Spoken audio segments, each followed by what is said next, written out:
Yahweh, the angel of Jehovah. And this session, we're going to be looking at Moses. The interaction with the angel that we're going to look at, Moses, comes, of course, from the book of Exodus. I'm going to look, first of all, at the first 4 verses of chapter 3 of Exodus, probably an episode in the life of Moses that you will remember quite well. Now Moses was pasturing the flock of Jethro, his father-in-law, the priest of Midian, and he led the flock to the west side of the wilderness and came to Horeb, the mountain of God. Now this is in Midianite territory. His father-in-law Jethro is a Midianite, who, remember, are cousins of the Jews out of Abraham's son with Keturah named Midian. And so we're there. It's probably south and west a bit of the Dead Sea. It's in between what would eventually be Israel and the Arabian desert. Verse 2, and the angel of the Lord, Malach Yahweh, appeared to him in a blazing fire from the midst of a bush. So who's in the bush? Malach Yahweh. And he must be visible in some form because it says he appeared. Visible to Moses, of course. And he, Moses, looked and beheld. The bush was burning with fire, yet the bush was not consumed. In other words, it wasn't burning the bush up. The bush was aflame, but it wasn't being burned up. Verse 3, so Moses said, I must turn aside now and see this marvelous sight, why the bush is not burned up. So this was rare. Burning bushes would have been not unusual in that territory, but when a bush burned, it was consumed by the flames. This time, it's not being consumed. So this was strange to Moses, even though he'd been there any number of years, almost 40 years? I believe he left Egypt on the run when he was about 40. Now he's going to be about 80. So it'd be roughly 40 years that he'd been tending sheep in this part of the country. So anything that was natural would have been not a surprise to him. Verse 4, when the Lord, that's Yahweh, saw that he, Moses, turned aside to look, God called to him from the midst of the bush and said, Moses, Moses. And he, as Moses, said, here I am. That sound familiar? Seems like we've seen that before. A call by name and a response, here I am. Verse 2 of Exodus says that Malach Yahweh appeared to Moses from within the burning bush. Now notice the appearance of God is never given. It's just all of a sudden God is speaking. That's a bit different. Usually you'd say, well, here's Malach Yahweh and here's God. They're both there. But it doesn't. It only specifies of the appearance of Malach Yahweh. Doesn't say anything about the appearance of Yahweh himself. Whether he, Malach Yahweh, appeared in bodily form or some other form, we don't know. Was he the bush? Don't know. Was he in the form of a man? We don't know. We've seen earlier where he does appear in the form of a man. So this would really be strange if you saw the form of a man within a burning bush. Some speculate that the burning bush was the form which we just spoke of a moment ago. We simply do not know. When we get to verse 4, however, the references are all to God who spoke from the bush. Now, was God in the bush in the sense of God the Father? Was he in the bush? He wouldn't be visible, of course, because he is spirit. Would it be God the Holy Spirit who is in the bush?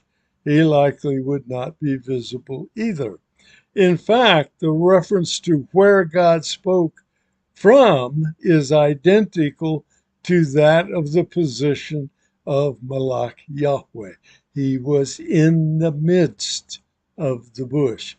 So Malach Yahweh, we know, is in the midst of the bush. Now, Yahweh is speaking from the bush. Notice the connection. Notice that God is not introduced as a new character. He just starts talking. Moses wrote God in verse 4, but later he's going to write Yahweh. And of course, he did acknowledge Yahweh here as well. We're not privy to whether there were two personalities in the midst of the burning bush or one. In other words, could it have been Malach Yahweh and Yahweh the Father? Could it have been Yahweh the Son?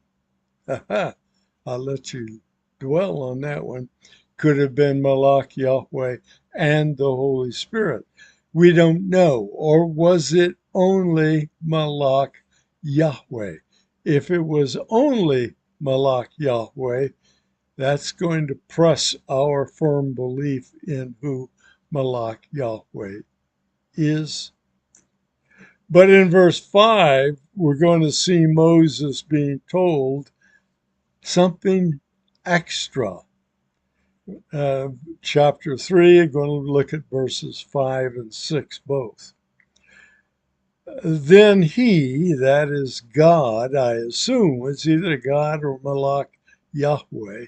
I've inserted God here, assuming that's what it is.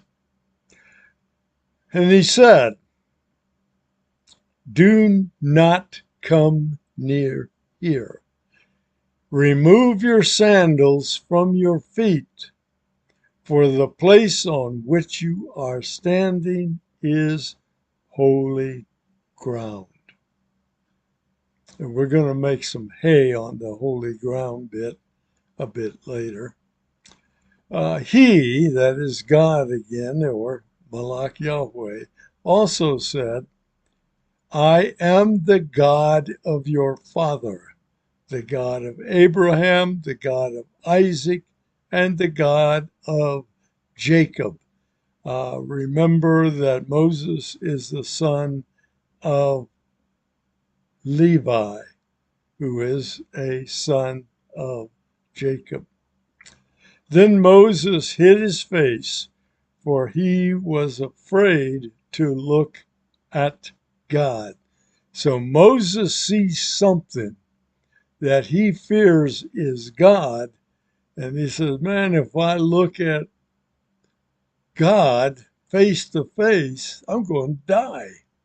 I suspect was what he was thinking. We'll see grounds for that kind of thinking a bit later again in some other events. I want you to keep in mind, though, that he was told, take off your boots, Moses. This is holy ground. You just don't stand there with dirty boots. Why was that ground, or any ground, why would any ground be considered holy? Well, the same command's going to be given to Joshua outside of Jericho. He's going to be told to take off his boots or sandals. And many believe that Joshua also was in the presence of Malach Yahweh. We know Moses is in the presence of Malach Yahweh because he saw him in the midst of the bush.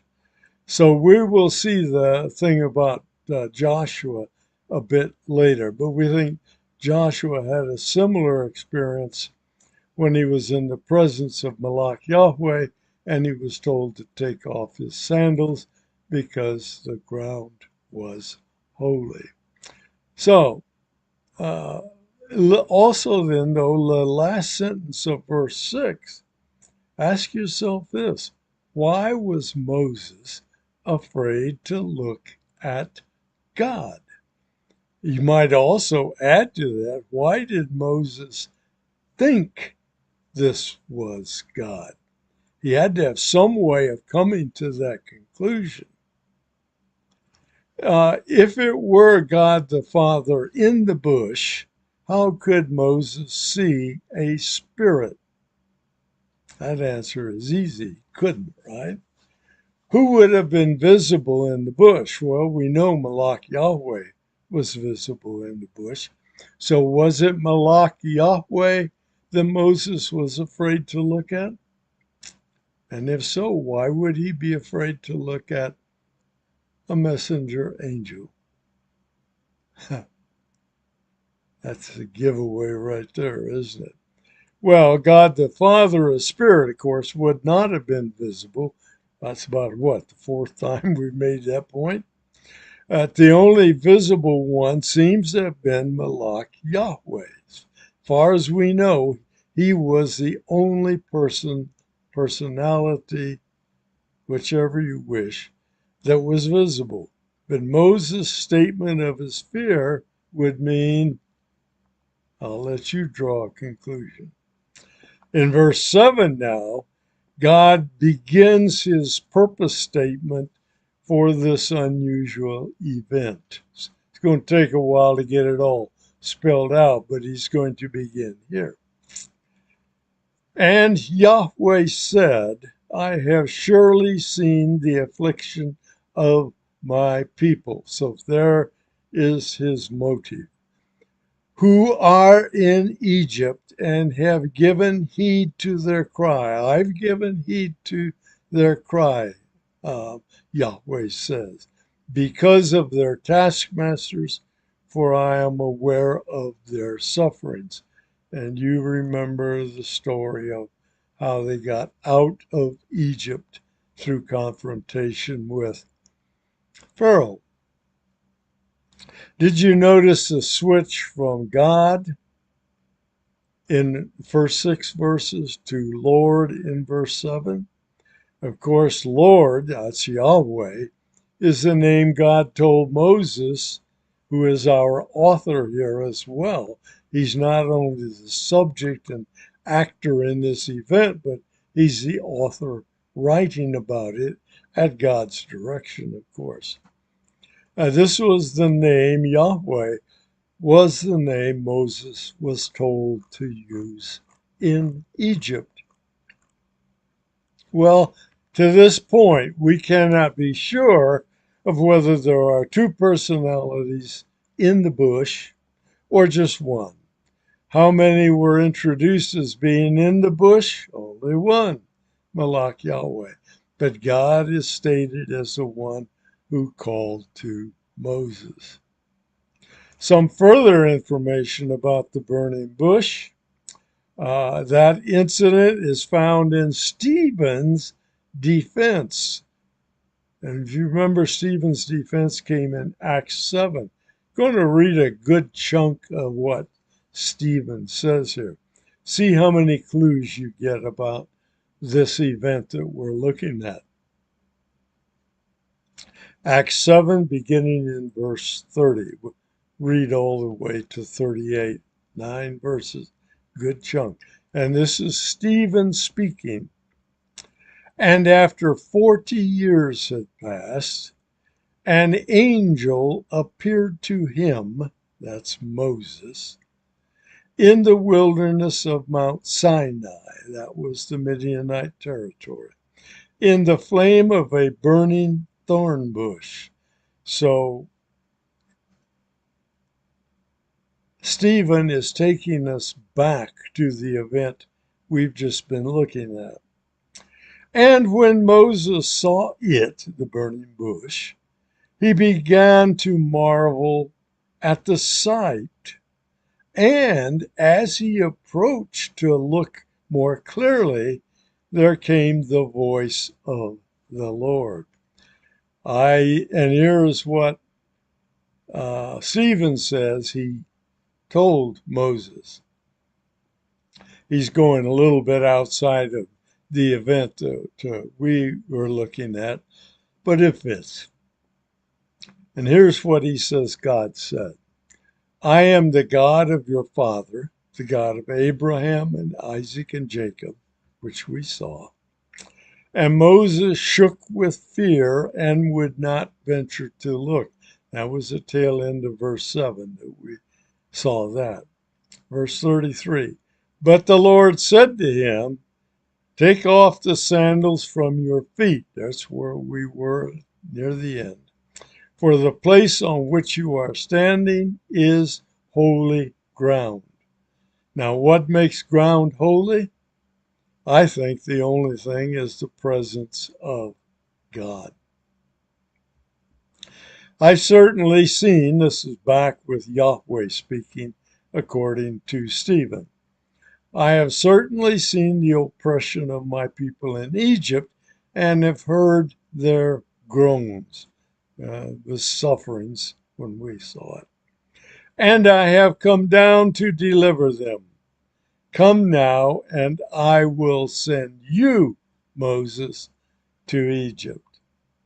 Verse 35, this Moses, whom they, that is the Israelites or the Hebrews in Egypt, they disowned, saying, who made you a ruler and a judge?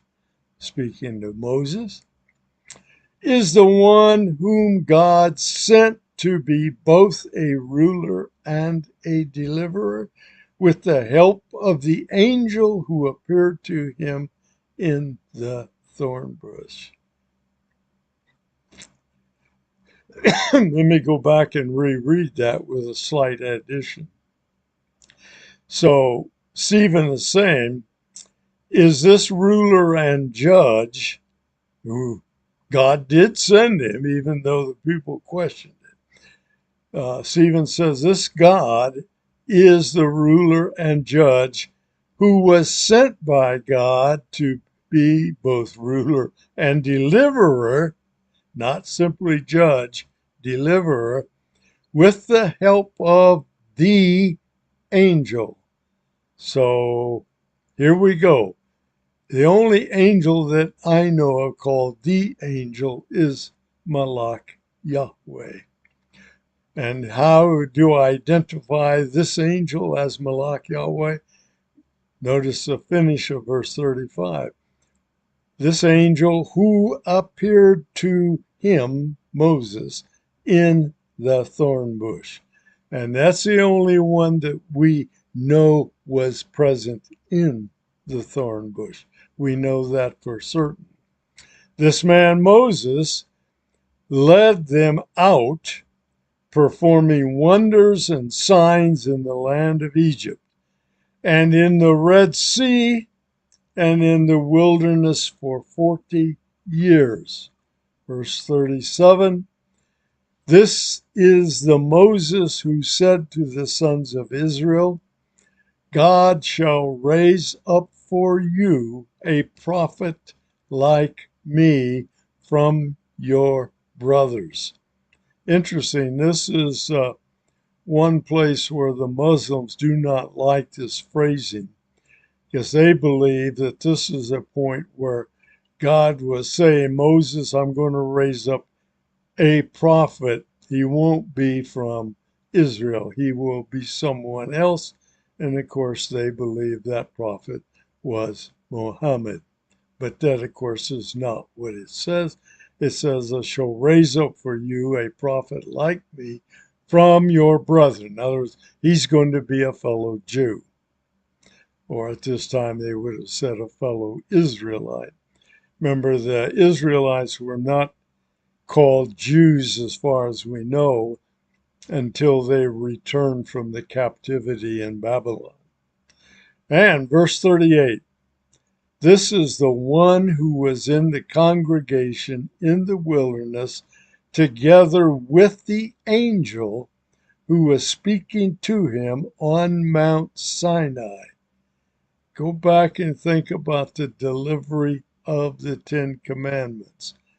Do you recall an angel speaking to Moses there? Or was it someone else? Stephen says it was the angel. And who was with our fathers. He said this one goes further back. And he received living oracles to pass on to you. So look at verse 38 again.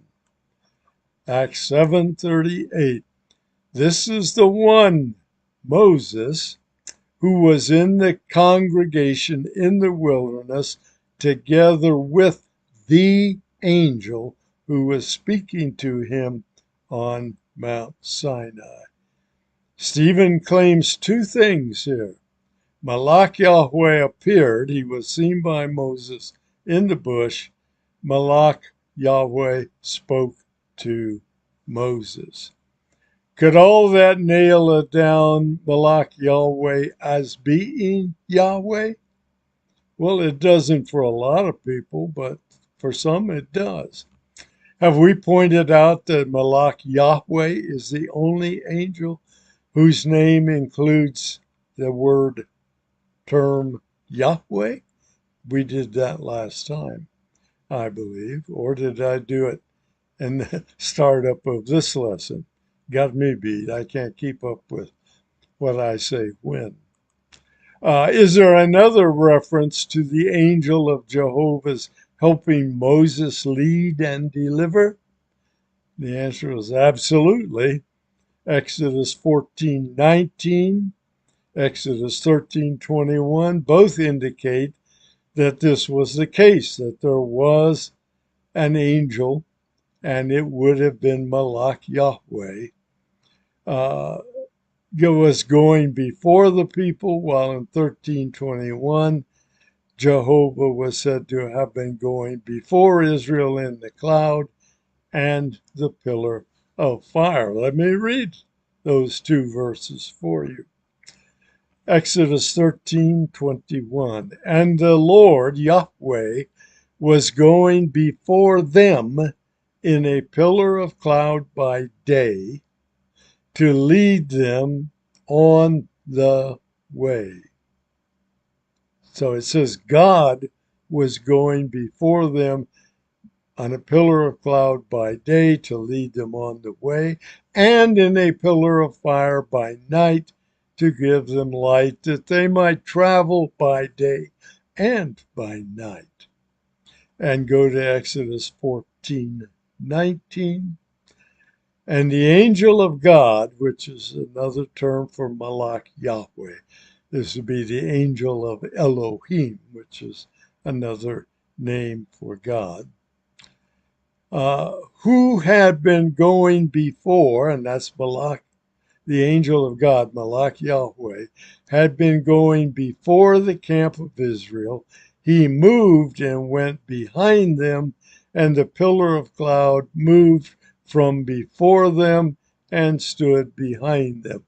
Remember, at times the pillar of cloud or fire went behind Israel to protect their rear from, in this case, the Egyptians who were coming back with a change of mind and heart.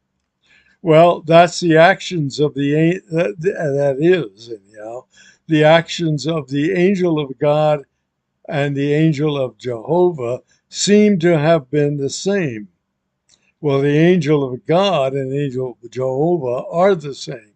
But what about the angel of God and Jehovah, Yahweh? They seem to be the same when you look at these verses.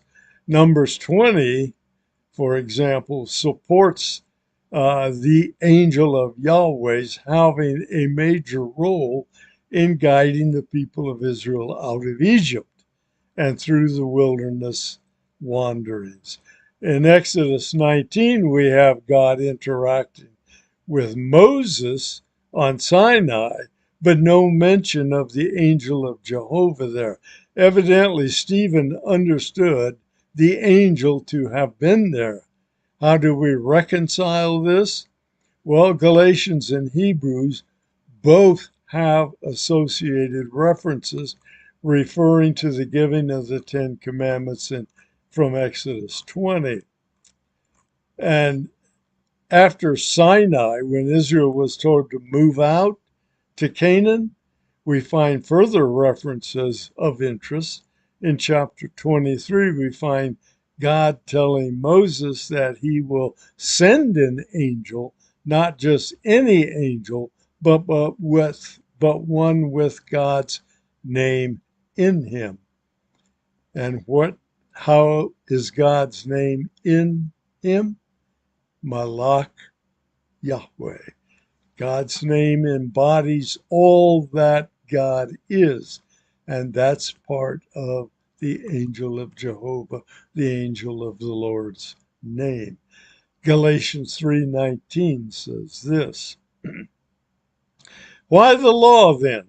It was added because of transgressions, having been ordained through angels by the agency of a mediator, until the seed should come to whom the promise had been made.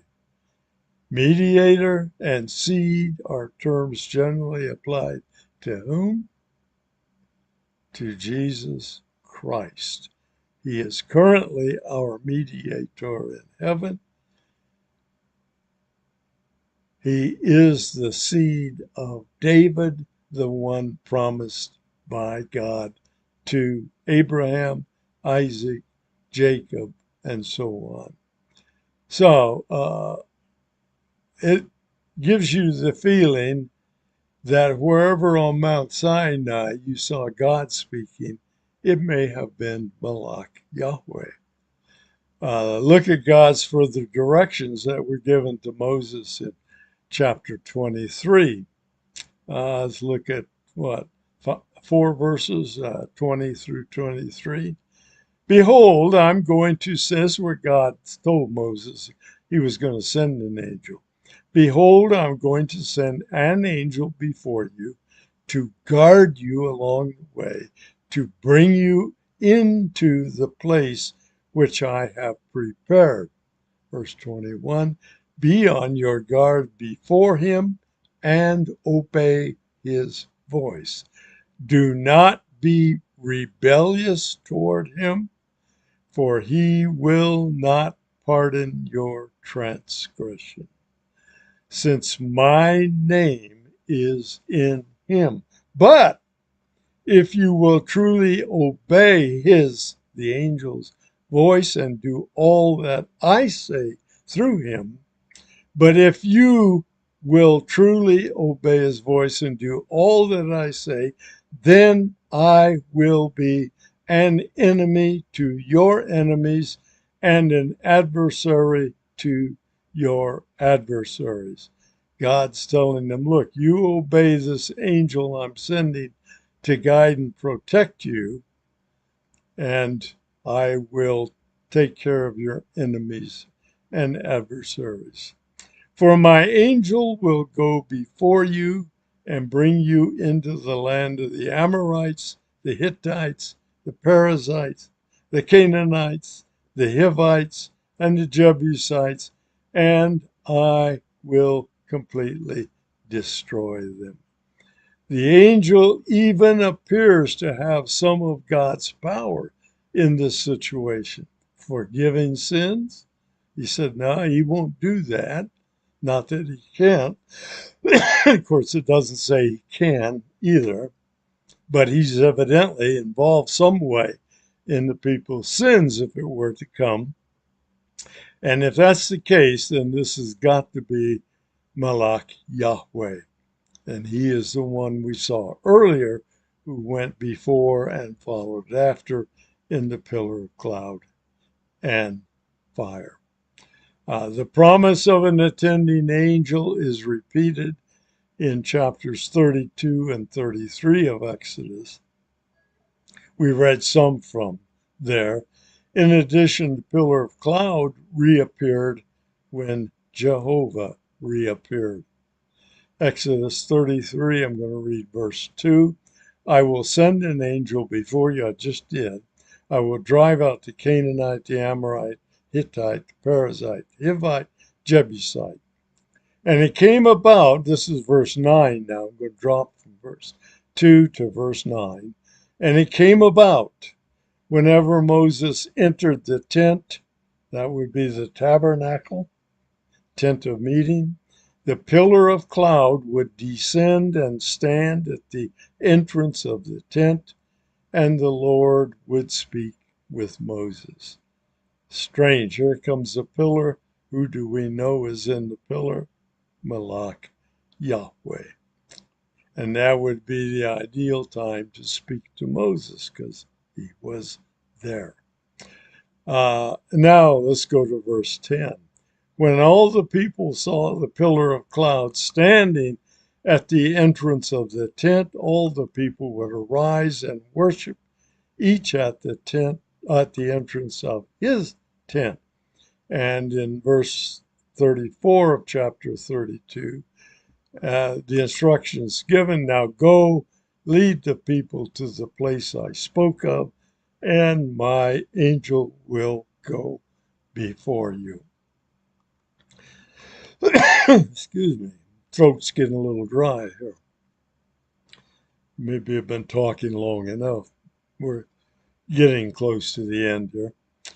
Look at Numbers chapter 20, verses 15 and 16. Our forefathers, and this is Moses writing, I believe this is God speaking. Our forefathers went down into Egypt, and we lived there many years. Now, this would be Moses speaking. The Egyptians mistreated us and our fathers, but when we cried out to the Lord, he heard our cry and sent an angel and brought us out of Egypt. Another statement that says it was an angel. Well, we know which angel it was, Malach Yahweh, who led Israel out of Egypt. Steve had added something at the last verse that he spoke before he was stoned.